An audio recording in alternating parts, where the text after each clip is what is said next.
이름은요 이렇습니다. 외모와 참 잘 어울리는 이름입니다. 라고 쌤은 생각해요. 반갑습니다. 인사를 먼저 하죠. 반갑습니다. 앞으로 여러분들 수학을 담당하게 될 주 담임쌤 박누리라고 해요. 박수. 좋아. 좋아요. 이고요.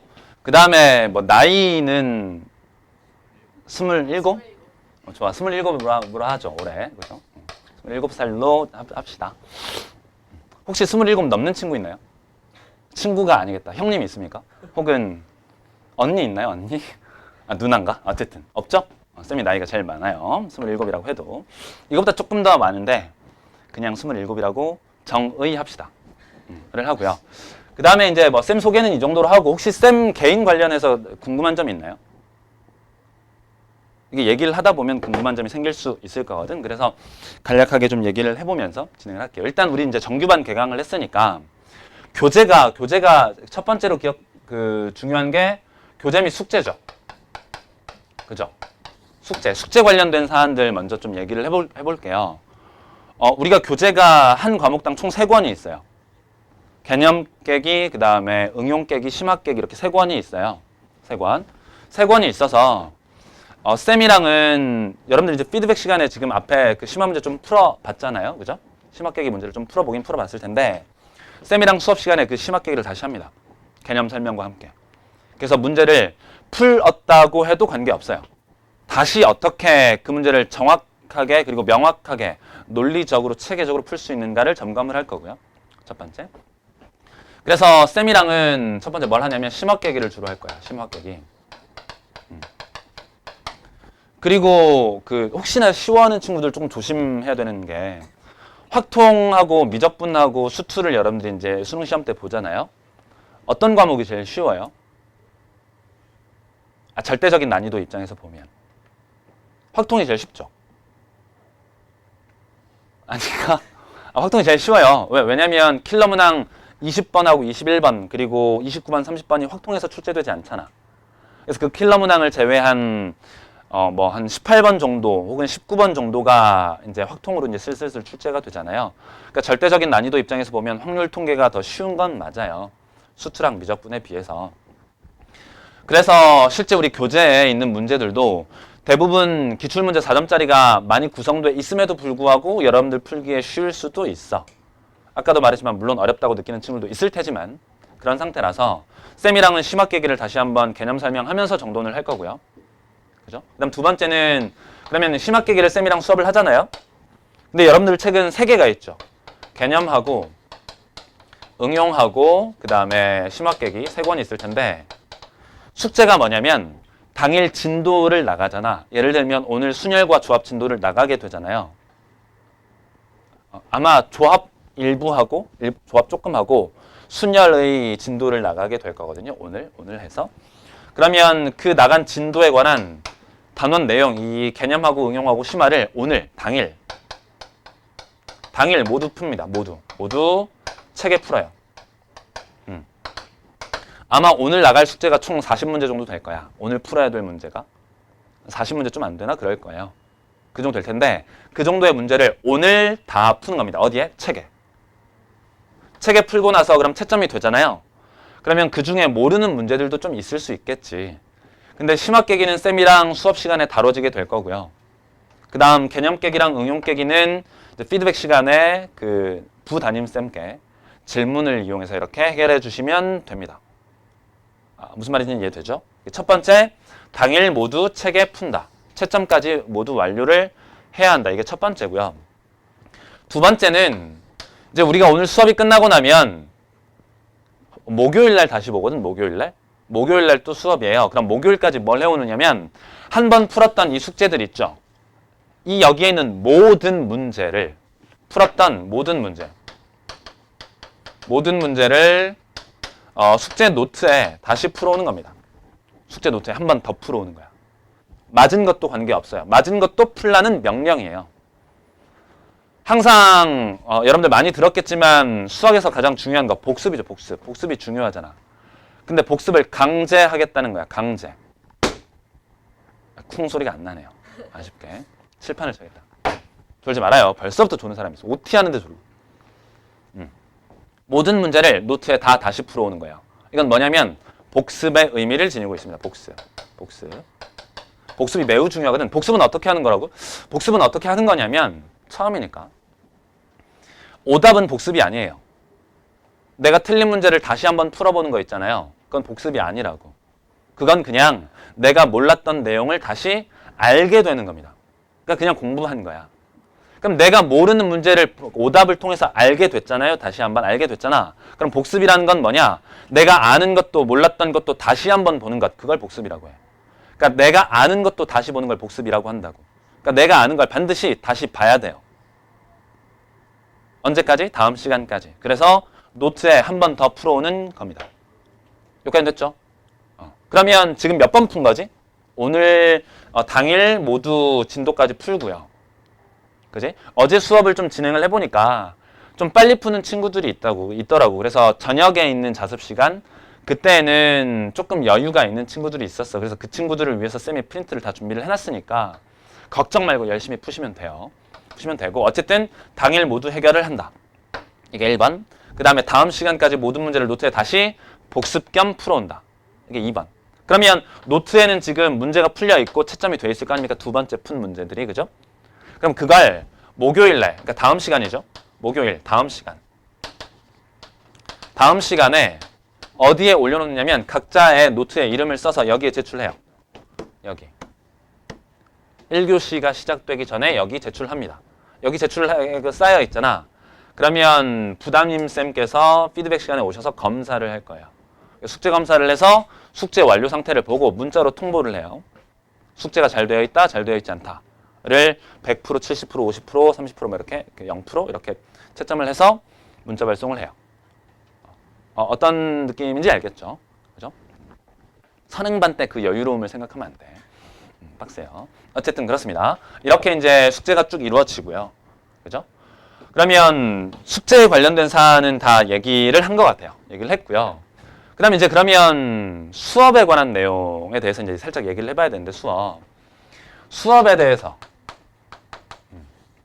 얘기를 할 텐데 쌤은 당연히 압도적으로 중요하다고 생각하는 걸 뭐라고 생각을 하냐면 개념이라고 생각해요. 그래서 상당히 많은 시간을 개념 설명으로 할 애를 해요. 근데 이게 쌤이랑 좀 공부를 하면서 적응을 한 친구들은 원래 저렇게 하시니까 좋다 이렇게 하는데 처음 쌤이랑 수업을 듣는 친구들은 좀 당황할 수 있어. 무슨 아는 것 같은데 왜 이렇게 개념 설명을 오래 하나라고 생각할 수도 있어요. 그 다음에 왜 아는 걸 왜 또 설명해? 막 이런 거. 그게 아니야.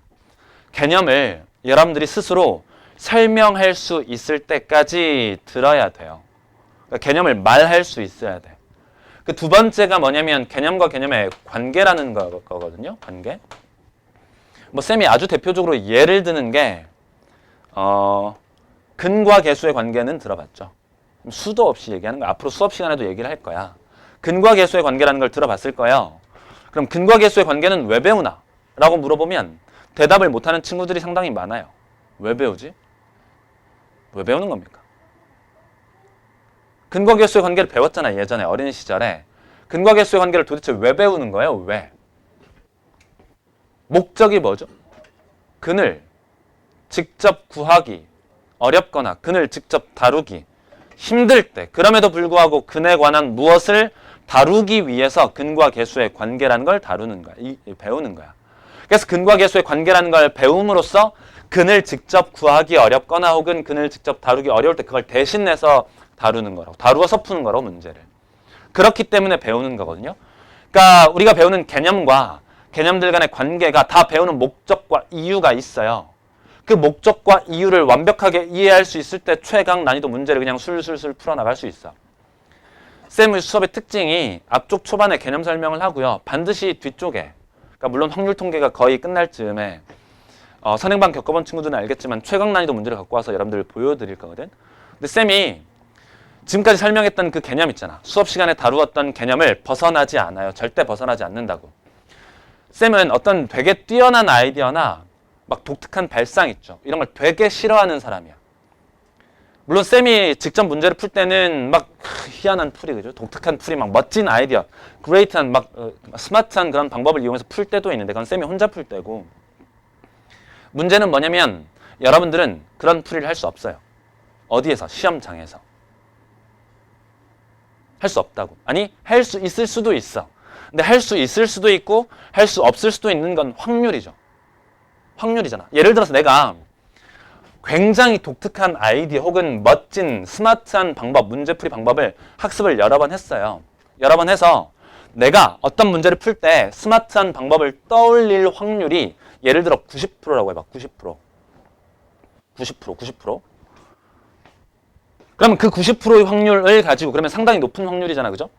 90%의 확률을 가지고 30문제, 1번부터 30번 문제를 다 풀잖아.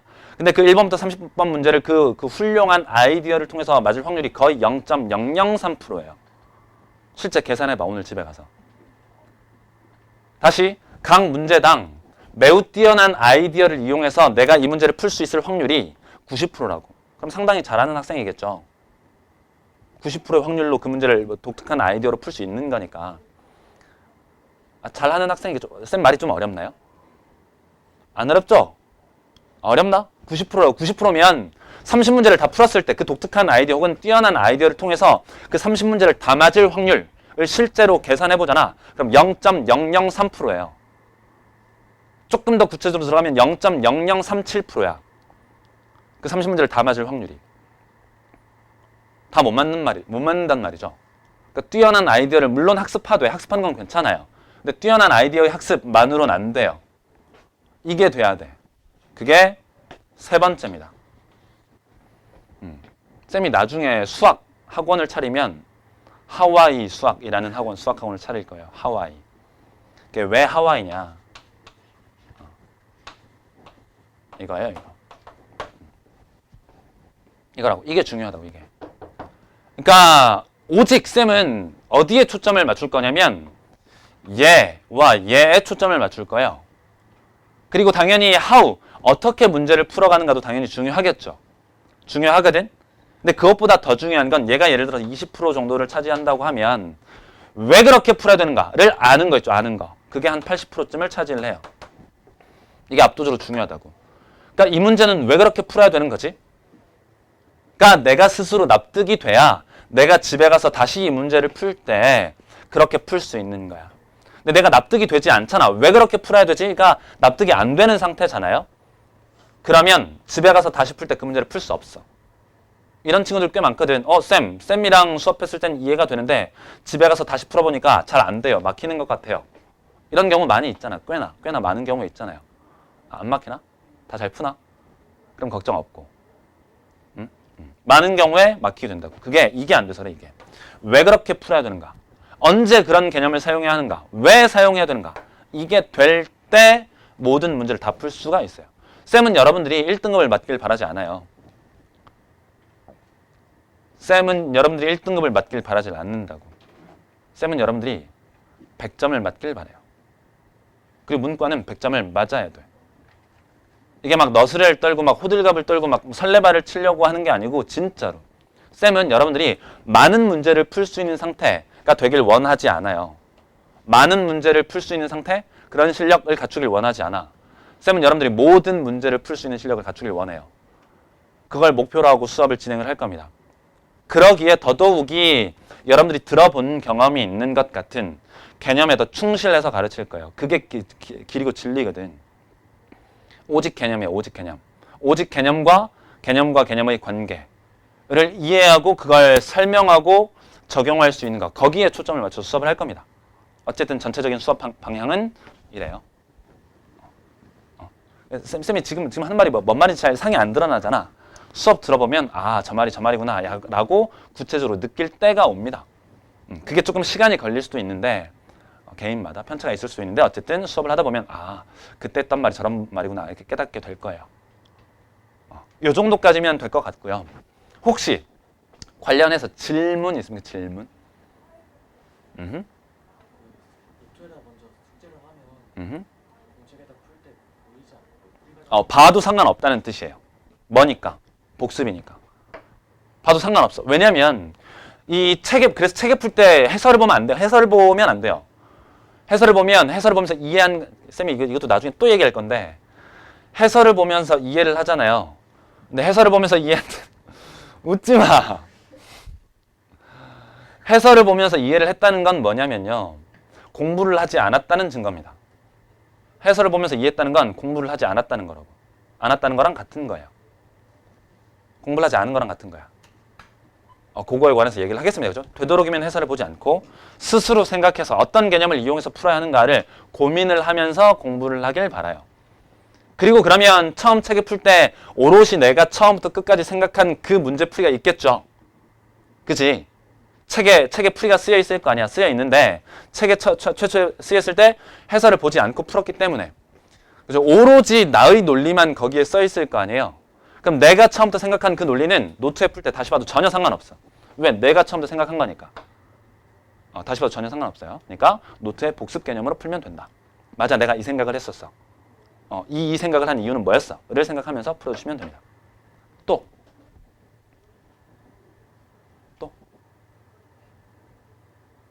없습니까?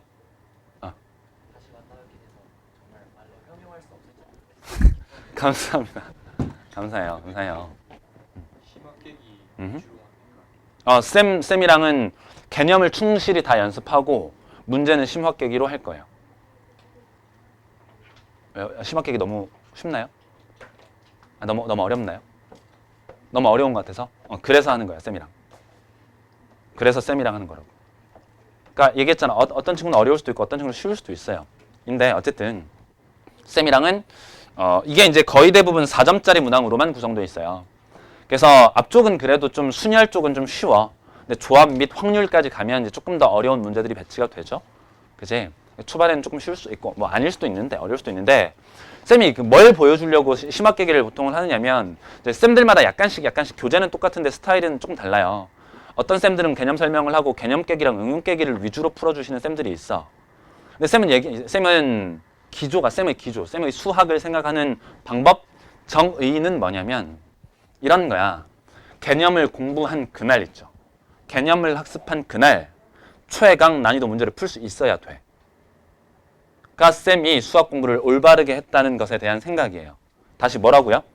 개념을 정확히 이해한 날 뭘 풀 수 있어야 한다고? 최강 난이도 문제를 풀 수 있어야 된다고. 만약에 개념을 이해한 그날 여러분들이 만약에 개념 학습을 했는데 그날 심화 최강 난이도 문제를 못 풀잖아요. 그럼 그건 개념을 이해한 게 아니고 그냥 기본 문제 연산 훈련한 거야. 계산 훈련한 거라고. 그 개념을 학습한 게 아니라고. 개념을 학습한 그날 최강 난이도를 풀 수 있는 상태여야만 한다. 라고 쌤은 생각해요. 그리고 지금까지 그렇게 수업을 했다고 자신을 하고 있고 그렇게 수업을 할 겁니다. 쌤 수업이 가장 재미있을 때가 언제냐면 쌤이랑 최강 난이도 문제 풀 때가 재밌어요. 제일. 진짜로 그렇습니다. 겪어보면 알 거야. 맞네. 이렇게 깨닫게 될 거거든요. 그렇게 수업하도록 하겠습니다. 또 혹시 질문 있나요? 첫날 확통이요? 확통 4주. 4주 만에 끝납니다. 확통 4주가 끝나고 수투랑 미적분이 번갈아 가면서 진행이 돼요. 수투랑 미적원이. 그렇게 될 거고 확률 통계보다 미적원하고 수투의 심화 깨기 문제의 난이도가 높아요. 높습니다. 특히 수투가 높아요. 수투가 난이도가 좀 있어요. 심화 깨기.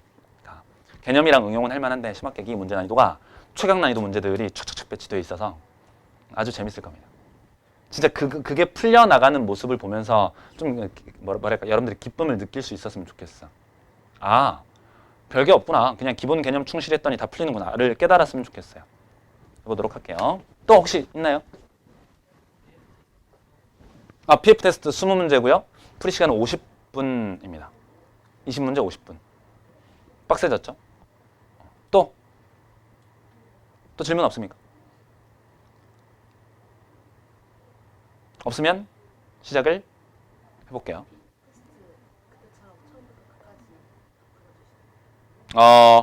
질문을 받아서 풀 겁니다. 근데 풀이 시간이 25분가량밖에 없어요.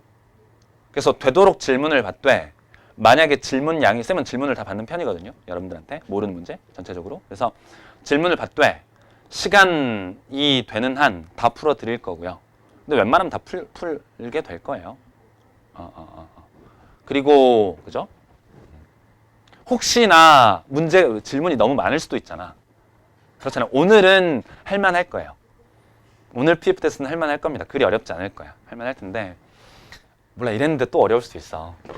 선생님이 항상 하는 얘기지만 그럴 수도 있는데 어쨌든 PF 테스트 보고 나서 질문을 받을 텐데 질문을 봐서 웬만하면 다 풀어드릴 거고요. 만약에 시간이 좀 안 되면 그 뒤쪽에 오후에 자습 시간이 있어요. 그때 쌤이 들어와. 7시부터가 아니구나. 8시 반부터 9시 50분까지 쌤이 들어와서 개별 질문 다 받아드리거든요. 그때 이용해서 모자란 질문들 해주시면 돼요. 알겠죠? 또 혹시 궁금한 사항? 숙제 뭐 하다가 다 못하면 선생님 쫓아낸다고 쫓아낸다고요? 숙제를 다 못하면? 그런 얘기를 한 적이 없는데요. 아니 숙제를 잘 못하면 문자가 가요. 문자가 간다고. 문자 발송이 돼. 다 기록에 남아요. 누적되면 경고의 사유가 되죠. 그런 건 있습니다. 당장 숙제 안 해왔다고 쫓아내진 않아요. 그죠? 예를 들어서 뭐 이런 거. 저 새끼 뭐야? 막 이러면 쫓아낼 수도 있어. 그렇잖아. 예의가 아니니까. 그죠? 어쨌든. 또 혹시 없으면 본격적으로 시작하도록 하겠습니다. OT를 좀 많이 했어요. 그죠? 20분 정도 하려고 그랬는데 조금 시간이 지났습니다. 순열과 조합을 하기에 앞서 우리가 다루게 될 경우의 수를 풀어나가기 위한 어떤 개념들이 필요한지를 즉 경우의 수 단원의 대전제 총 4가지가 있거든요. 그 4가지를 먼저 정리를 하고 진행을 해보도록 하겠습니다. 첫 번째는 뭐냐면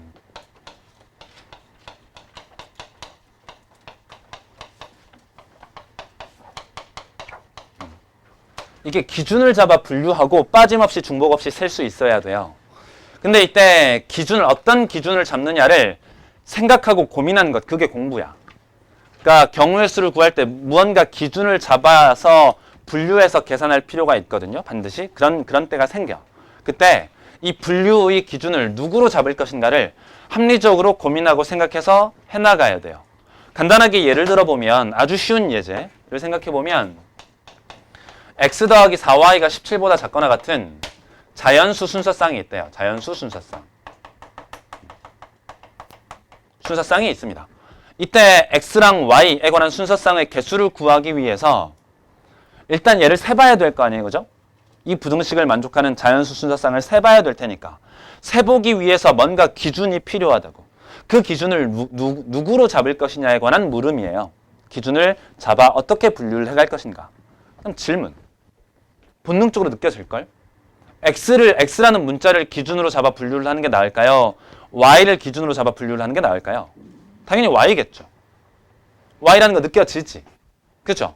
그렇잖아. 왜냐고 물으면 x를 기준으로 잡아 분류하면 x의 값이 얼마일 수도 있고 1일 수도 있고 2일 수도 있고 3일 수도 있고 4일 수도 있고 5일 수도 있고 땡땡땡 몇 가지야. 총 17가지? 혹은 그거보다 조금 안 되긴 하지만 어쨌든 그 정도 개수가 있는 거죠. 즉 분류 가지수가 y를 기준으로 삼는 것보다 훨씬 더 뭐하다고? 많다고. 즉 분류 기준의 가지수. 분류의 가지수가 낮은 쪽을 주로 기준으로 삼아서 분류를 해갈 것이다. 이게 첫 번째 원칙입니다. 항상 문제를 풀 때 이 4가지 원칙 1번, 2번, 3번, 4번을 기억하면서 생각하면서 문제를 풀어야 돼요. 경우의 수 관련된 문제는 분류의 기준을 분류 가지수가 적은 것들을 기준으로 삼는다. 이게 첫 번째 전체 원칙이고요. 두 번째는 이 말이 좀 어려운 말이야. 1대1 대응 상황을 만들어야 해요. 1대1 대응 상황을 만들어서 그 1대1 대응 상황을 만든 걸 가지고 우리가 배우는 내용 순열, AND 조합 혹은 중복 순열과 중복 조합의 도구를 이용해서 문제를 해결할 수 있어야 돼요. 근데 이 2번과 3번이 이제 연동되는 거거든.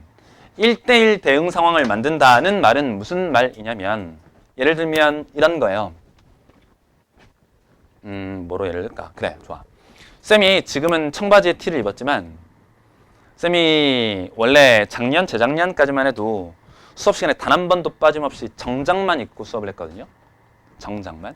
뭐 그런 이유가 있긴 있는데 그건 몰라도 되고 정장을 입고 항상 위아래 세트로 사서 입었어요. 세트로. 정장을 사서 입었었다고. 정장 쌤이 약간 날씬해가지고 정장 핏이 좀 잘 받아요. 잘 받는데 어쨌든 그 비웃음은 뭐지? 어쨌든 정장을 세트로 항상 사 입어요. 정장 세트를. 그래서 세트로 사 입는데 쌤이 이제 며칠 후면 이사를 가거든요. 이사를 가서 예를 들어 쌤이 여러분들을 초대했어. 집들이를 했어요. 그러면 휴지도 사올 거고 물티슈도 사올 거고 뭐 음식도 사올 거고 막 이렇게 하겠죠. 이렇게 와서 쌤 집에 와서 쌤 옷장문을 여러분들이 열어봤어요. 열어봤더니 정장 자켓 있지, 자켓. 자켓이 예를 들면 20벌이 있었대. 정장 자켓이 20벌이 있었대. 20벌. 20벌이 있었으면 질문. 쌤이 산 정장 세트는 총 몇 세트 있습니까? 몇 세트 있는 거예요? 정장 세트는? 몇 세트? 아, 자켓이 20벌 있었어. 몇 세트? 20세트. 그죠? 왜 그렇다고 말할 수 있는 거죠? 정장 세트랑 정장 자켓의 개수가 몇 대 몇 대응인 상황이니까 1대1 대응인 상황이니까 이 세트의 개수를 세기 위해서 대신해서 누구의 개수를 세면 자켓의 개수를 세는 것으로 충분히 경우의 수를 셀 수 있다는 얘기인 거죠. 그게 1대1 대응 상황을 만든다는 뜻인 거야. 여러분들 구체적으로 아는 것들로 한번 얘기를 한번 해볼까? 중복조합 까먹은 친구들도 있을 텐데 까먹어도 상관이 없어요. 전혀 상관없어. 중복조합을 몰라도 됩니다. 해볼게요. 예를 들면 사과예요. 사과 그림을 참 못 그리죠? 미안합니다. 사과드릴게요. 사과드릴게요. 재미가 없구나. 그죠? 가볼게요. 그 다음은 이게 첫날이라 그래. 이게 좀 적응을 하잖아. 빵빵 터질 겁니다. 빵빵 터질 거예요. 그러길 바라요. 이게 아니구나. 그죠? 사과가 있어요. 사과가 있고 귤이 있고요. 그 다음에 딸기가 있어. 딸기예요. 딸기처럼 안 생겼나요? 딸기가 있어요. 근데 사과랑 귤이랑 딸기가 각각 5개씩 있어. 각각 5개. 각 5개씩 있대요. 이때 이제 엄마한테 엄마 저 과일을 좀 먹고 싶습니다. 그랬더니 이따가 밥 먹어야 되니까 과일을 5개만 딱 먹으래. 5개만. 5개만 먹으래요. 그래서 5개를 선택하려고 해. 과일 5개를. 쌤 같은 경우는 딸기를 좋아하니까 딸기만 5개를 선택을 하겠죠. 딸기를 되게 좋아하거든. 귤도 좋아하고. 쌤 딸기랑 귤을 좋아해요. 딸기랑 귤을 좋아해요. 쌤 생일은 1월 29일입니다. 알겠죠? 어쨌든 농담이에요. 농담인데 어쨌든 과일이 이렇게 총 15개가 있는데 이 중 5개를 뽑아서 먹으래요.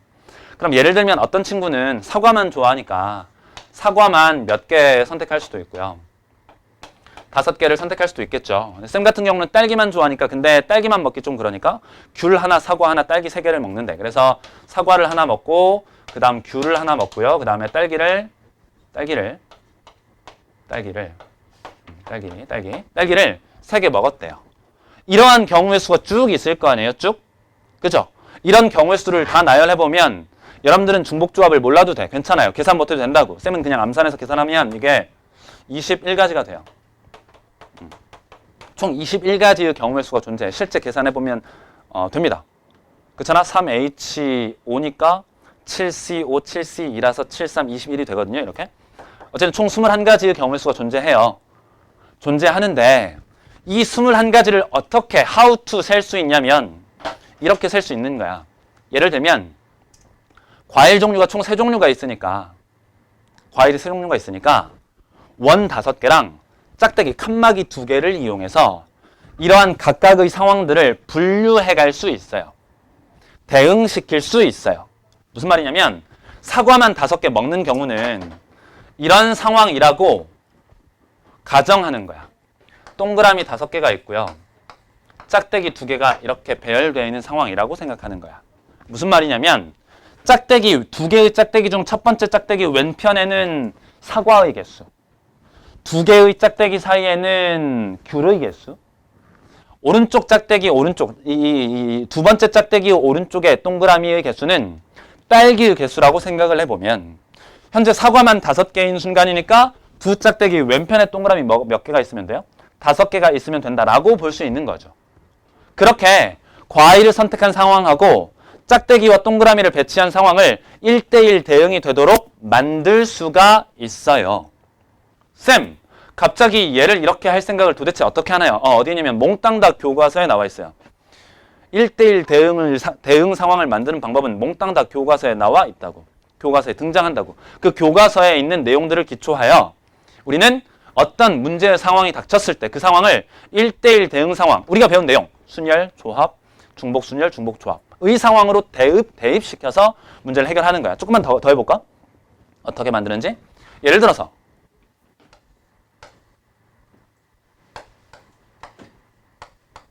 이건 어떤 상황이죠? 설명할 수 있겠지. 어떤 상황입니까? 사과 하나, 귤 하나, 딸기 3개를 선택한 상황이라고 생각할 수 있죠. 누구나 그렇게 인지할 수 있는 거지. 이런 데 1대1 대응 상황을 만들면. 언더센? 괜찮아? 한 번만 더 해볼까요? 이건 어떤 상황이에요? 귤 2개, 딸기 3개를 선택한 상황이다라고 인지할 수 있는 거죠. 즉, 짝대기 2개랑 동그라미 5개를 일렬로 배열하는 모든 방법이 과일을 어떻게 뽑느냐, 이 과일을 뽑는 방법의 수랑 완벽하게 몇 대 몇 대응이 될 수 있다. 1대1 대응이 될 수 있으니까 우리는 이 상황을 세는 게 아니고 얘를 세서 과일을 뽑는 방법을 세겠다 라고 생각하는 거야. 그게 1대1 대응 상황을 만들고 그 상황을 우리가 배운 내용들에 적용해서 문제를 푸는 방법이에요. 여기까지는 이해 되겠습니까? 앞으로도 이렇게 진행할 겁니다. 계속해서 하나만 더 예를 들어볼까? 1대1 대응을 만드는 상황. 예를 들면 여러분들 청룡열차 타봐서 청룡열차? 청룡열차. 좋아. 롤러코스터라고 하나? 롤러코스터? 그럼 뭐라고 해? 아니면 롤러코스터 아닌가요? 맞죠? 롤러코스터. 왜 그래? 놀이동산 안 가본 사람처럼. 아마추어 같이. 롤러코스터 아니야? 그럼 뭐가 있을까? 어쨌든, 그죠? 그 청룡열차를 탔는데, 자리가 10자리가 있었어요, 10자리가. 10자리가 있어, 10자리. 비어있는 청룡열차 자리가 10자리 일렬로 쭉 있대. 이때, 3명? 그래, 3명으로 합시다. 3명의 학생이 서로 같이 놀러 갔다가 사이가 틀어졌어. 그래서 서로 같이 안 앉은대요. 이웃하여 앉지 않는 방법의 수를 세보라라고 했어요. 그러면 어떻게 이 문제를 해결할 수 있을까? 마찬가지 이 상황을 어떻게 1대1 대응 상황으로 만들 수 있을까를 우리는 계속해서 고민해봐야 하는 거예요. 한번 만들어 볼래? 1대1 대응 상황. 이웃하지 않도록 3명의 학생이 10자리가 있는데 이 10개의 자리에 이웃하지 않은 채로 만드는 방법. 물론 이렇게 풀 수도 있어. 쌤, 전체 경우의 수에서 이웃하는 경우를 빼면 되잖아요. 맞아요. 그것도 맞아. 근데 만약에 학생이 4명으로 늘어난대. 혹은 학생이 5명으로 늘어난대. 혹은 학생이 6명으로 늘어나게 되면 이웃하는 상황을 제외하기가 더 뭐 할 수도 있어. 복잡해질 수도 있죠. 그래서 당연히 우리는 이웃하는 경우 혹은 이웃하지 않는 경우를 셀 때 나중에 하겠지만 두 가지를 다 풀 수 있어야 돼요. 반드시 그 두 가지 풀이가 연습되어야 돼. 이웃하는 상황을 직접 세는지 혹은 이웃하지 않는 상황을 직접 셀 수도 있어야 되고 혹은 이웃하는 상황을 뺄 수도 있어야 되고 그 두 가지를 다 훈련해야만 한다고. 언더스탠 이해는 되죠? 이웃하지 않은 상황으로 세본다고. 어떻게 할 수 있을까? 여러분들이 한번 생각해봐. 1대1 상황을 어떻게 만들 수 있을까? 힌트는 얘랑 비슷해요. 왜? 교과서에 나와 있는 쟤가 몇 개 안 돼. 안 된다고. 3명의 학생이 이웃하지 않도록 10자리에 앉게 되는 경우의 수. 아직은 좀 어렵나요? 쌤이랑 같이 한번 해볼까? 이렇게 하는 거네. 이렇게 봐봐. 학생들이 앉았어요. 앉은 상황을 생각해봐. 앉았어. 띄엄띄엄 떨어져 있는 채로 앉았다고요.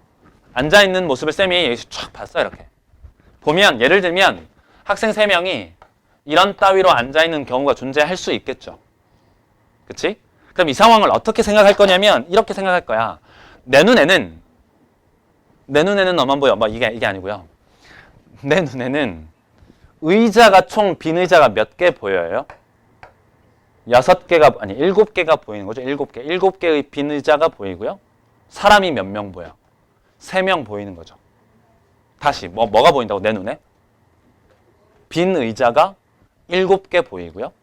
띄엄띄엄 떨어져 앉아있는 사람 3명이 보이는 거죠.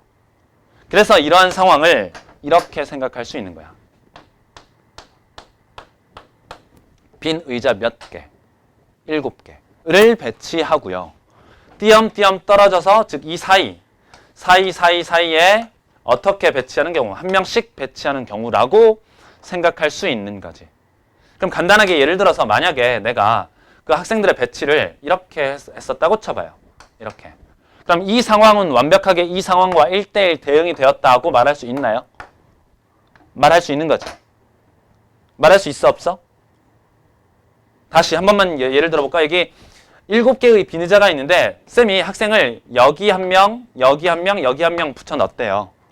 그러면 얘는 1번, 2번, 3번, 4번, 5, 6, 7, 8, 9, 10 10개의 의자 중 몇 번에 앉은 상황인 거야. 이 상황은. 말해봐요. 10번하고 8번하고 6번 의자에 앉은 상황이라고 여러분들이 인지할 수 있게 되는 거지. 이렇듯 문제 상황이 주어졌을 때 이 상황을 어떻게 효과적으로 1대1 대응 상황을 만들어서 풀 것인가를 계속해서 고민해야 한다는 거예요. 이게 앞으로 우리가 풀게 될 경우의 수와 좀 더 나아가서 확률까지 적용되는 대전제 3가지입니다. 대전제 3가지. 오케이? 이것들을 토대로 문제를 해결해 나갈 거예요. 아직 순열과 조합은 시작도 안 했어. 그죠? 할 게 좀 있어요. 그 다음 네 번째는 이 경우의 수에서만 해당되는 상황이에요. 네 번째는 경우의 수만 해당되는 상황입니다. 네 번째는 뭐냐면요. 이거예요. 이거.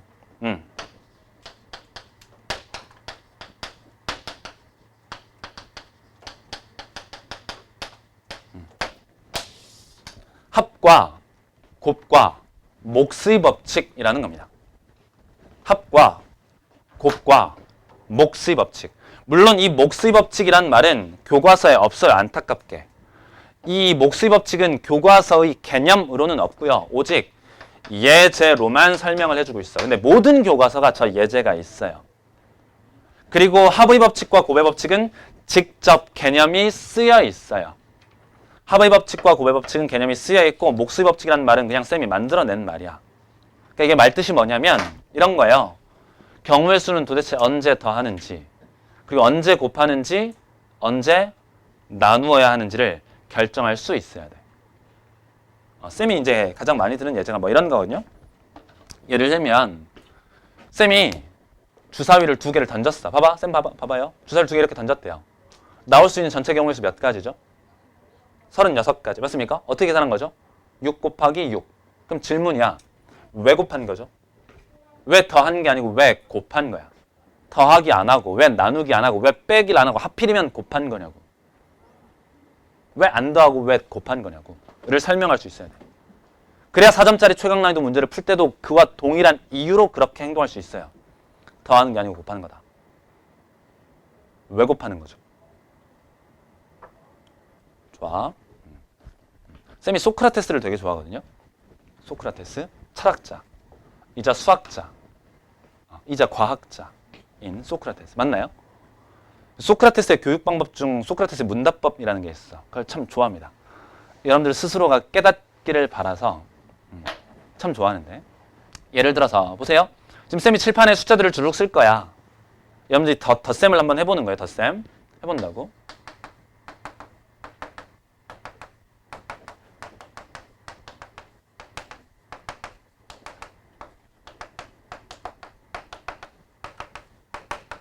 다 더하래요. 어떻게 계산하죠? 계산해봐. 계산해보시라고.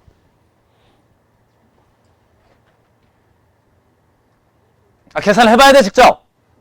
빨리 해봐. 암산이든 펜으로 쓰든 상관없으니까 그냥 해보라고. 직접 해봐야 돼요. 좋아. 잠깐 생각해봤을 테니까 계산을 다 답을 못 내도 상관없어요. 이렇게 하진 않았잖아. 4, 5, 6, 7, 8, 9, 10, 11, 12, 13, 14, 15, 16 이렇게 하진 않았죠. 이렇게 안 했지. 이렇게 했어 안 했어? 설마 쌤 아들이 요새 이렇게 하거든. 하나, 둘, 셋, 넷, 다섯, 여섯, 일곱, 여덟, 10까지 세요. 쌤 아들 지금 4살이야. 4살이랑 같은 걸 하고 있는 거야. 하나, 둘, 셋, 넷, 다섯. 이러면 안 된다고. 우리 고등학생이잖아, 그죠?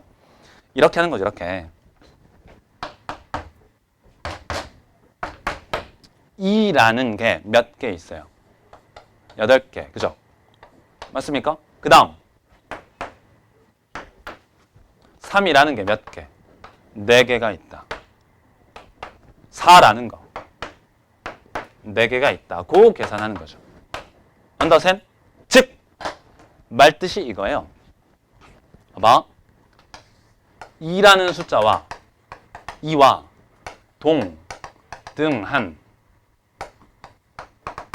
경우의 수 의 개수가 총 몇 개 있었던 거야? 8개가 있었던 거죠. 즉 2라는 경우의 수와 동등한 가지수가 총 몇 개? 8개니까 2라는 숫자를 세서 1, 2를 세서 곱하기 얼마 하는 거라고? 8을 하는 거라고.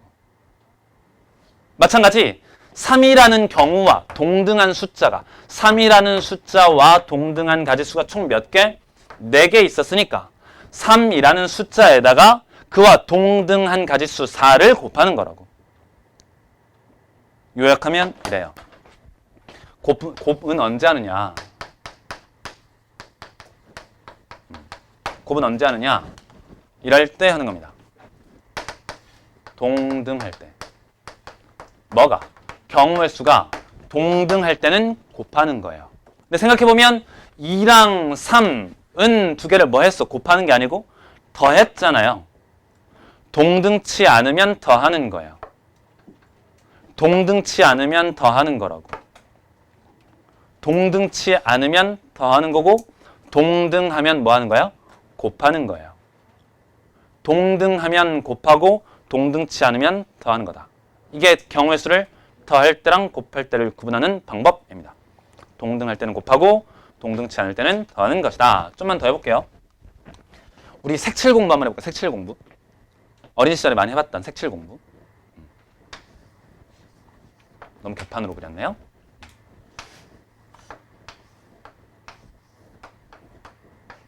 이게 우리 교재에 있나? 뭐 아마 그럴 거예요. 교재에 있었나 없었나? 그죠? 있었던 걸로 기억하는데. 볼게요. 쌤한테 뭐가 있냐면 그 크레파스라고 하죠? 크레파스 맞죠? 크레파스가 빨, 주, 노, 초 4개의 색깔이 있었대요. 그 4개의 색깔을 일부 또는 전체를 다 사용하여 일부 또는 전체를 다 쓸 수 있대요. 다 쓸 수 있는데 이 5개의 영역에 색칠하고자 한대. 색칠을 하고자 한대요. 색칠을 하고자 한답니다. 뭘 하고 싶다고요? 색칠을 하고 싶대요. 색칠을 하고자 해요. 근데 일부 또는 전체를 사용할 수 있는데 경계가 되는 영역은 서로 다른 색으로 칠해야 돼요. 경계가 되는 영역은 서로 다른 색으로 칠해야 한다고. 쌤이 좀 걱정인 게 지금 머릿속에서 이런 생각을 하고 있으면 안 돼. 나 저거 풀어봤는데 얘랑 같은 거랑 다른 거 나누어서 푸는 건데 이러면 안 돼. 다시 한번 얘기해요. 왜? Why? 그게 돼야 된다고. 나는 왜 그렇게 풀고 있는가를 설명할 수 있어야 돼요. 그러니까 이 문제를 풀어본 경험에 따라서 그렇게 푸는 게 아니고 그냥 이 문제와 유사한 문항 혹은 이것보다 훨씬 더 어려운 문항을 만나더라도 지금 했던 원칙과 동일한 방법으로 똑같이 생각하는 거야. 아, 맞아. 원래 얘는 이렇게 생각하는 거지. 이걸 설명할 수 있어야만 어려운 문제, 고난도 문제를 똑같은 방법으로 해결할 수 있어요. 그게 돼야 돼. 해볼게. 이렇게 하는 거라 이렇게. 기준을 잡겠죠. 어디를 먼저 기준 잡아 색칠을 할까요? 어디를 먼저 색칠할까? 느낌상? 맨 위에 있는 거? 그죠? 좋아요. 해볼게. 출발. 그럼 맨 위에 있는 거 칠할 수 있는 경우의 수 몇 가지죠? 4가지가 아니고 4가지. 4가지도 이렇게 생각하는 거야. 4가지 곱하기 4가지 이런 게 아니고 여기에 빨간색이 오든 머릿속에선 이게 돌아가고 있어야 돼. 빨간색이 오는 경우, 주황색이 오는 경우, 노란색이 오는 경우, 초록색이 오는 경우가 모두 동등해요. 앞으로 일어날 경우의 수가. 그래서 우리는 빨간색인 경우의 수를 세서 2인 경우의 수를 세서 곱하기 몇 회? 4회 한다고. 이해돼? 빨간색이 오든 파란색이 오든 주황색이 오든 노란색이 오든 초록색이 오든 몽땅 다 동등할 거니까 빨간색이 오는 경우의 수, 아까 2라고 쓰여졌던 그 숫자 2인 경우의 수, 빨간색이 오는 경우의 수를 세서 곱하기 얼마 할 거라고? 4를 할 거라고. 어쨌든 그 논리가 있는 상태로 그 논리가 있다는 가정하에 네 가지를 썼어요. 그죠? 곱하기 4. 그러면 얘는 몇 가지죠? 몇 가지입니까? 아, 얘랑만 다르면 되는 거니까 세 가지가 되겠죠? 얘는 몇 가지일까요? 몇 가지? 아, 대답을 안 해. 대답해줘요. 플리즈. 빨리 해달라고. 성질 부리는 거 아닙니다. 그죠? 쌤은 좀 자유로운 분위기에서 여러분들이 막 쌤하고 질의응답을 이렇게 막 열심히 하면서 수업하는 걸 되게 좋아해요. 왜냐면 수학은 어려운 게 아니거든. 그리고 스트레스를 받을 게 아니야. 수학은 행복한 마음으로 즐겁게 하다 보면 성적이 쑥쑥 올라요. 그랬으면 좋겠어. 어쨌든 3이에요. 3. 얘 몇 가지라고요? 세 가지입니다. 세 가지. 그죠? 세 가지. 얘 몇 가지죠? 아, 얘랑만 다르면 되는 거니까 세 가지가 됩니다. 그죠? 얘 몇 가지죠? 얘랑 다르면 되는 거니까 두 가지 맞습니까? 그죠? 라고 하면 돼, 안 돼? 안 되는 거야. 왜? 다시 볼게요. 얘는 얘만 고려하면 됐죠. 얘는 얘만 고려하면 됐지. 얘는 누구만 고려하면 됐어요. 그 다음 얘만 고려하면 됐죠. 그래서 얘를 제외한 나머지 세 가지였는데 얘는요. 얘도 고려해야 되고 얘도 고려해야 되는 거지. 근데 문제는 이 두 개의 경우가 같은지 다른지 모르잖아. 즉 얘가 같을 때는 몇 가지인데 얘가 세 가지인데 얘가 다를 때는 몇 가지예요? 두 가지죠. 그러니까 같은 경우랑 다른 경우가 동등하다고 말할 수 있어요? 없어요? 말할 수 없는 거지. 동등치 않으니까 따로따로 구해서 뭐 해야 돼? 더해야 되는 거예요. 언더스탠드? 그걸 구분할 수 있어야 돼. 동등한 때와 동등하지 않은 때는 동등하지 않으면 더하고 동등하면 뭐 한다? 곱한다는 거라고. 그럼 어떻게 나눈다고? 이 두 가지 경우가 머릿속에서 촥 이 논리를 구성을 해봤더니 4, 3, 3, 3, 2 안 되네.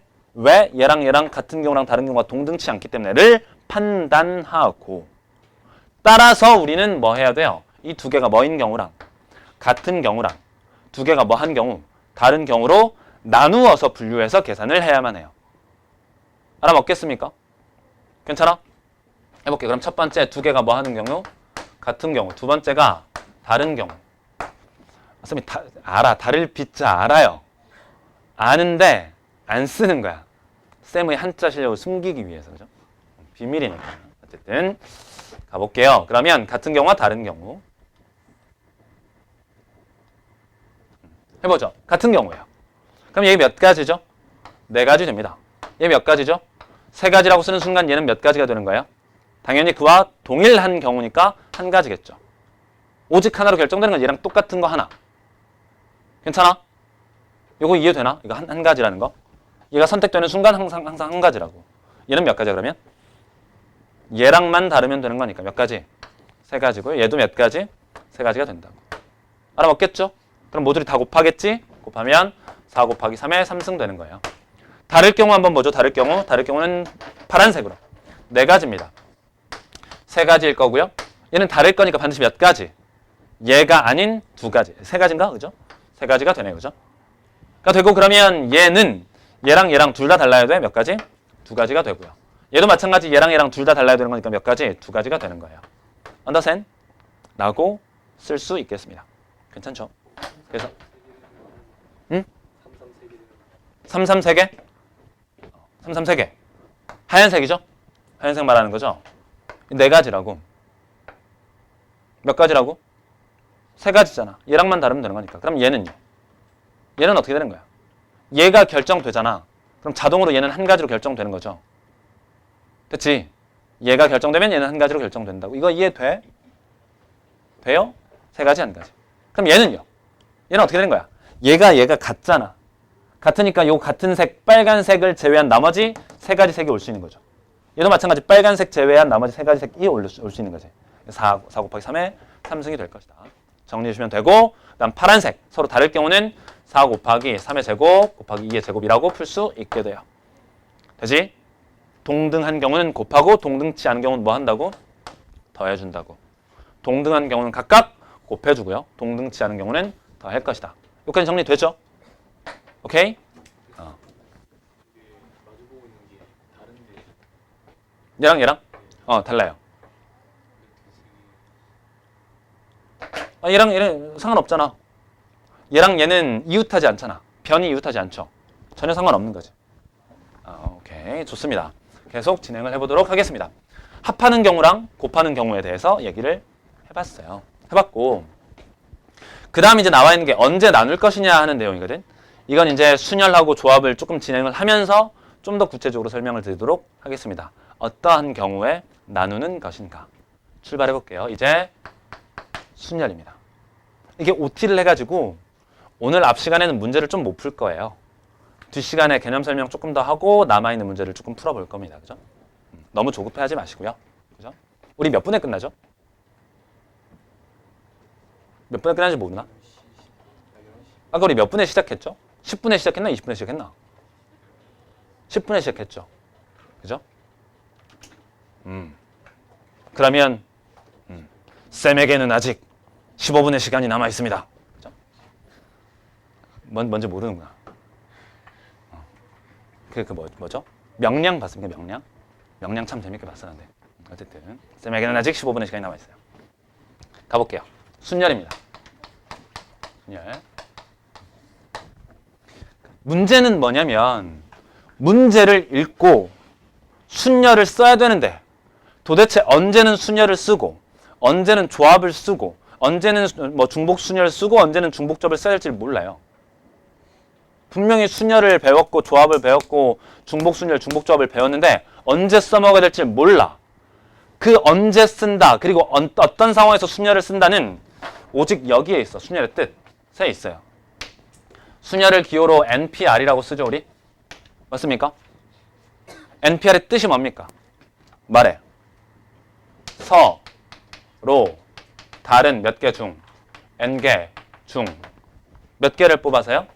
서로 다른 알개를 뭐 해서? 뽑아서 뽑고 나서 뭐 하는 거야? 알개를 뭐 하는 거죠? 배열, 나열하는 거죠. 맞습니까? 그러니까 문제를 읽고요. 그 문제가 서로 다른 N개 중 서로 다른 알개를 뽑아서 그리고 배열하는 경우의 수를 의미하는가를 계속해서 생각해야 돼. 우리가 풀게 될 문제, 모든 문제는 순열과 중복순열, 그 다음 조합과 중복조합 이외에는 출제되지 않아요. 물론 분할과 분배가 조금 있긴 있죠. 사소한. 그죠? 근데 분할과 분배는 매우 쉽게 출제가 돼.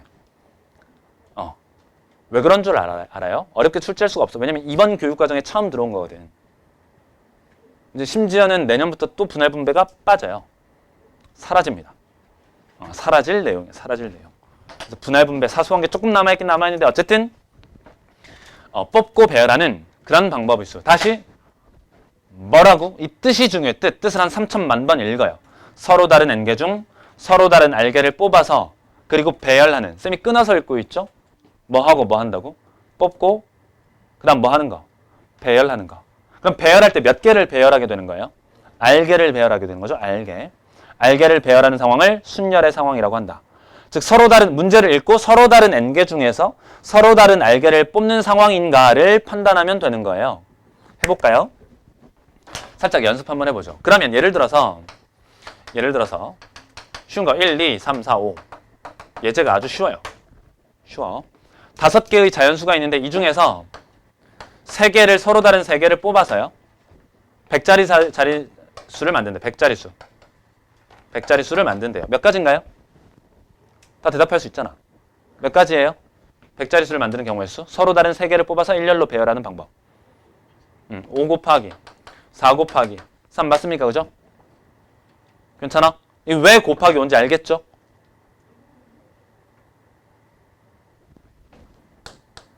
이거 돼야 돼. 좀 어려워도 쌤 그냥 5 곱하기 4 곱하기 3이지가 아니야. 그럼 안 되고. 다시 한번 볼게요. 머릿속에서는 이 생각이 흐르고 있어야 돼요. 이 100의 자리수에 1이 오든 2가 오든 3이 오든 4가 오든 5가 오든 항상 앞으로 일어날 경우의 수가 동등하다고 예측되죠. 동등하다고 예측되니까 우리는 맨 앞자리에 1이 오는 경우의 수를 세서 1이 오게 되는 경우의 수를 세서 곱하기 얼마 할 거라고? 5 할 거라고. 그게 머릿속에서 흐르고 있어야 돼. 제발 플리즈 부탁이야. 그렇게 하시라고. 지금까지 그렇게 안 해봤잖아요. 그렇게 해본 사람 있습니까 혹시? 이런 생각을 해본 사람 있어? 별로 없을 거라고. 아마도 흔치 않을 거야. 하라고. 제발.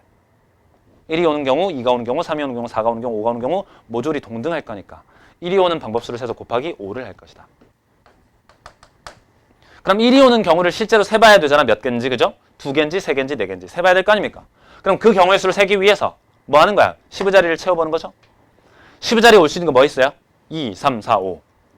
2가 오든 3이 오든 4가 오든 5가 오든 관계없이 항상 동등할 것으로 예측됩니다. 따라서 우리는 2가 오는 경우의 수를 세서 곱하기 얼마 할 거라고? 그와 동등한 가지수 4가지를 곱할 거라고. 그럼 마지막 1의 자리도 채워야죠. 남는 게 3하고 4하고 5입니다. 3이 오든 4가 오든 5가 오든 경우의 수는 동등해요. 따라서 3이 오는 경우의 수 세서 그와 동등한 가지수 3가지를 곱해주는 거야. 이렇게 흘러주시면 참 좋겠어요. 근데 이걸 머릿속에서 빠르게 생각하는 거야. 그래서 5 곱하기 4 곱하기 3이라고 계산하는 거고. 됐죠? 경우의 수가 같다. 경우 수가 같다고 예측된다. 만약에 문제를 풀다가요. 동등하다는 판단이 잘 안 되잖아.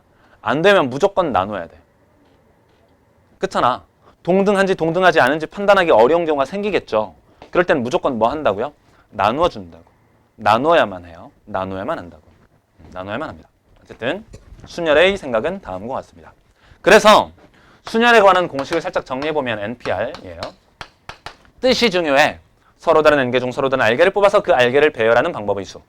뽑고 배열한다. 써보면 얘가 N부터 차근차근 몇 개의 숫자를 곱하는 거죠. 몇 개의 숫자 곱해요. 방금 몇 개의 숫자 곱했어? 5P3 이 뜻이 뭡니까 이게? 5개 중 3개를 뽑아서 일렬로 배열하는 방법의 수. 순열의 상황이죠. 5P3이라고 쓰겠지? 그 5P3 계산을 어떻게 했다고? 5 곱하기 4 곱하기 3이에요. 즉 5부터 출발해서 연달아 몇 개의 숫자를 줄을 곱해? 3개의 숫자를 곱합니다. 다 안다고 생각해요. 그지? 좋아. 몇 개의 숫자? M부터 출발해서 총 R개의 숫자. 그럼 이 R번째 오는 숫자가 뭡니까? 표현해봐. N-R 더하기 1 된다는 건 맞죠? 그지? 될 거예요. 근데 이제 이 주어진 식에다가 분모 분자에 좀 깔끔하게 정리를 하기 위해서 N 빼기 R부터 차근차근 2 곱하기 1까지 자연수를 주룩 다 곱한대요. 분모에도 똑같이 N 빼기 R부터 차근차근 해서 다 곱하게 한답니다. 이렇게. 그러면 식이 정돈되기를 이렇게 정돈되죠? 1부터 N까지의 자연수들을 모조리 다 곱한 걸 N팩이라고 합니다. 용어 설명을 안 할 수는 없어요. 그래서 간단하게 설명을 하고 넘어가도록 하겠습니다. N팩토리얼이라고 부르죠? N팩토리얼이라고 씁니다. 이렇게. 일단 분모는 뭐가 되는 건가요? N-R 팩토리얼이라고 쓰겠죠. 이렇게. 이게 NPR의 뜻입니다. 여기까지 됐죠? 순열 계산할 수 있을 겁니다. 그죠? 순열 가볍게 얘기를 해봤고요. 이어서 뭘 설명할 거냐면 조합을 바로 설명할 거예요. 조합을 바로 설명할 겁니다. 순열의 뜻이 뭐였어요? 여러분들 이제 쓰여 있을 테니까. 서로 다른 N개 중에서 서로 다른 몇 개를 뽑아서요. 서로 다른 R개를 뽑고 뭐 한다고? 나열 혹은 배열한다고. 그죠? 일렬로 배열할 것이다. 몇 개를 배열한다고요? R개를 배열한다. 그럼 질문. 1부터 5까지의 자연수를 일렬로 배열하는 방법은 몇 팩입니까? 5팩이죠? 1부터 R까지 R개의 숫자를 일렬로 배열하는 방법은 몇 가지예요? R 팩토리얼이죠? 그건 다 되는 거 맞지? 좋아. 조합의 뜻은 뭐냐면 이겁니다. 불러줄래요? 서로 다른 몇 개 중? N개 중 서로 다른 몇 개를 R개를 뭐 하기만 하는 거야? 뽑기만 하는 거야. 뭐 하지 않아요? 배열하지 않아요. 배열하지 않는다는 말은 뭐냐면 이 배열하지 않는다. 뽑기만 한다. 이 말은 1. 배열하지 않는다는 거야. 배열하지 않음. 두 번째는요. 배열하지 않는다랑 비슷한 말이 배열을 고려하지 않는다는 뜻도 있어요. 배열을 고려하지 않는다. 무슨 국어 수업 같아, 그죠? 국어 수업 같아요. 근데 이들이 문제에 어떻게 적용되는지를 이따 감상을 한번 해봐요, 그죠? 다시 첫 번째 뭐라고? 배열하지 않는다. 뽑기만 한다는 뜻이 배열하지 않는다. 혹은 배열을 고려하지 않는다. 뭐 같은 말이에요, 그죠? 다 같은 말, 비슷비슷한 말입니다. 배열하지 않는다. 배열을 고려하지 않는다. 뭐 하기만 한다. 뽑기만 한다. 혹은 마지막 세 번째, 세 번째까지 있네, 그죠? 세 번째 마지막.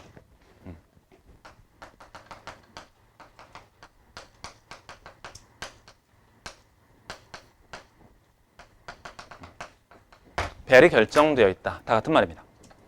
배열하지 않는다. 그 다음 배열을 고려하지 않는다. 배열이 결정되어 있다. 비슷비슷한 말이죠. 사실은 다 한 가지예요. 배열하지 않는다. 뭐 하기만 한다. 뽑기만 한다. 다 비슷한 의미로서, 같은 의미로서 받아들여 주시면 됩니다. 해보죠.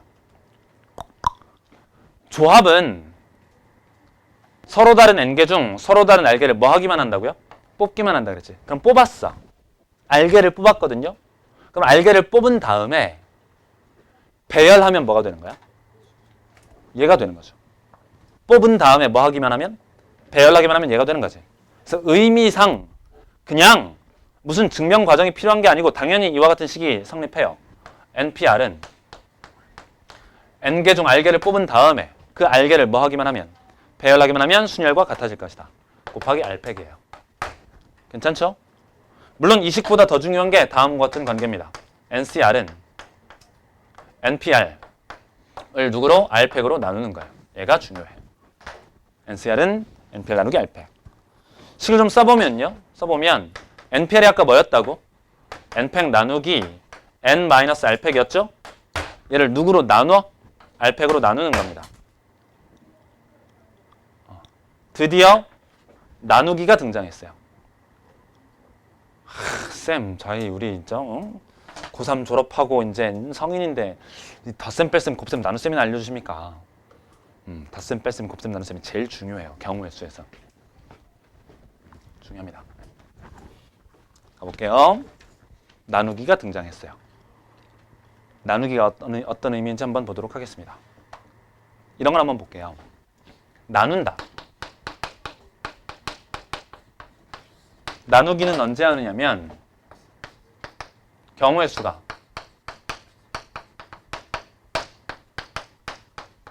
같은 것일 때 혹은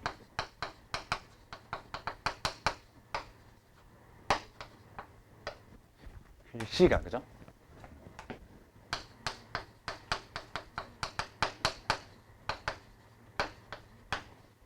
알아먹겠어. 취급이거든. 취급. 글씨가 한글 공부를 좀 다시 해야겠어.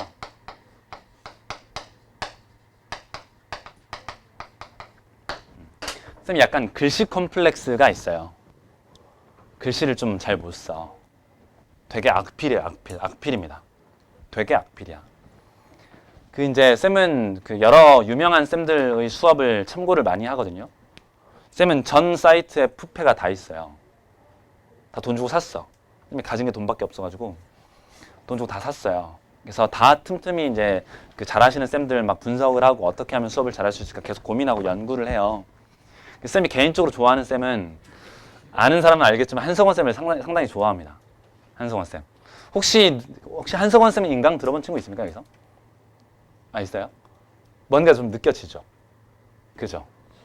이게 뭐냐면 말투, 제스처 이런 게 약간 비슷비슷해. 쌤이 실제로 한 7년 정도 한성원 쌤이랑 같이 일을 했어요. 7년 정도? 같이 일을 해서 많이 같이 공부도 하고 많이 배우기도 하고 그래가지고 어느새 말투와 생각과 사상까지 심지어 막 비슷해지더라고 사람이. 그래서 이제 약간 그런 부분이 있는데 그래서 인강 들어본 친구들은 약간씩 느낄 수도 있어. 그리고 쌤이 개인적으로 좋아하는 쌤이 정승재 쌤을 참 좋아해요. 참 좋아하고 그 다음에 요즘 좋아하는 쌤이 정상모 쌤도 참 좋아하고 차영진 쌤도 참 좋아하고요. 또 누구 있죠? 까지 좋아합니다. 그죠? 어쨌든 좋아요. 물론 다른 쌤들도 이제 훌륭하신 쌤들이 되게 많은데 쌤은 어쨌든 그 정도 좋아하는데 쌤이 이제 글씨 컴플렉스가 있는 게 신승범 쌤 같은 경우는 글씨를 되게 잘 쓰시잖아. 멋지게 들어본 친구 있을란지 모르겠는데 잘 쓰신 쌤들이 있거든. 그 다음에 그거 알아요? 여러분들 정승재 쌤이 글씨를 참 잘 써요. 되게 글씨체가 예쁜 쌤이야. 근데 일부러 이제 안 예쁘게 쓰는 건데 진짜 예쁘게 잘 쓰는 쌤이에요. 쌤 글씨가 워낙 못생겼어 가지고 얼굴은 잘생겼는데 그래가지고 컴플렉스 좀 있어. 다시 나누기는 언제 한다고요? 같은 것일 때 혹은 같은 것으로 취급될 때. 뭔 말인지 한번 보도록 하겠습니다. 그죠?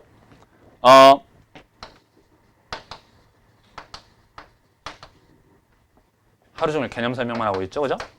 이따가 문제 풀어볼 거야. 기다려요. A1, A2, A3랑 B1, B2 5개의 서로 다른 문자가 있대요. 저 문자들을 몽땅 다 일렬 배열해 볼 거야. 일렬 배열하는 방법의 수가 총 몇 가지 있죠? 5 팩토리얼 가지가 있는 거죠. 5 팩토리얼 가지가 있어요. 5팩 가지가 있어요. 그래서 지금부터 5팩까지 하면 총 몇 가지입니까? 120인가요? 120? 120가지거든? 120가지를 지금부터 다 이렇게 일일이 다 써볼 거야. 아마 일일이 쓰다 보면 쉬는 시간이 도래하겠죠? 한번 써볼게요. 120개를 다 써본다고. 출발.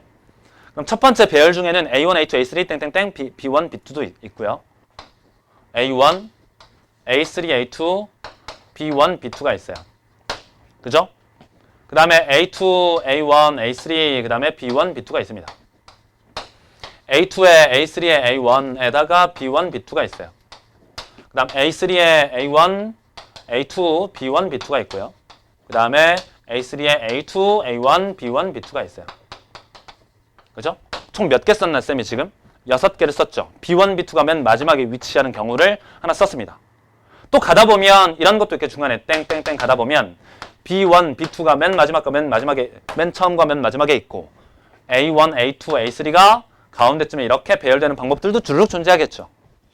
그러면 얘 써보면 B1, A1, A2, A3, A2에 B2 때는 가다 보면 마지막에 B1에 A3에 A2, A1, B2도 있을 거라 이렇게 마찬가지 몇 개가 있겠죠? 6개가 쓰여 있겠지. 이렇게 척척척해서 전체 120개의 나열된 경우가 존재하겠죠. 여기까지는 됐지? 이때 쌤이 이걸 샥 지우는 거야 이렇게.